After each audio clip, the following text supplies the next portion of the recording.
Magandang araw po mga kabayan, ano? Nandito tayo ngayon sa Taiwan, no? Ito yung aming buhay dito sa Taiwan, eh. Yan ang aking mga kababayan, no? Ayan, yan, yung mga kasama ko dito sa Taiwan yan. Yan. Yan, no? Ayan yung aming, ayan, no? Sarado ko na lang. Ayan, no? Yan yung buhay namin dito sa Taiwan. Medyo boring dahil, ayan, no? Yan yung paligid namin. So papasok tayo sa ating ito yung aming bodega, oh. Medyo ito na yung aming ginagawa dito sa araw-araw. Itong wala pa kaming trabaho, yan. Medyo banding muna ng aking mga katrabaho, yan. 10 Pinoy kami dito sa Taiwan, yan. Ito yung aming bodega. Medyo maluwag pa, gawa nung wala pang items na dinadala dito. Eh, mga kasama ko dito, mga Pilipino lahat yan. Yan, shout out sa inyo mga kabayan. Yan, Pilipino yan, taga Bulacan yan. Yan.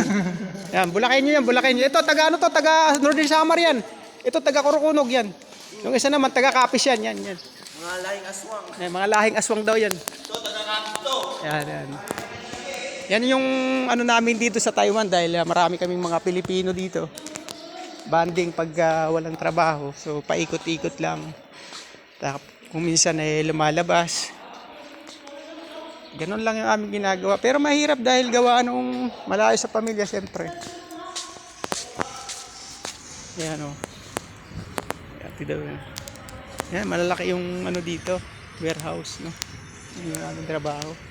Kaya lang madalang yung tao, yan, o. Makikita nyo. Hindi gaya dyan sa Pilipinas na matayo yung ating kalsada, no? Dito yan, madalang. Mangilan-ngilan lang dito yung tao dahil busy lahat, no? At ay nasa trabaho pero yung kalsada maluwag. Ayan yung aming, you know. Shout out dyan sa, ano, sa aking mga kababayan dyan. Dyan sa Pilipinas, yan. Thank you so much for watching.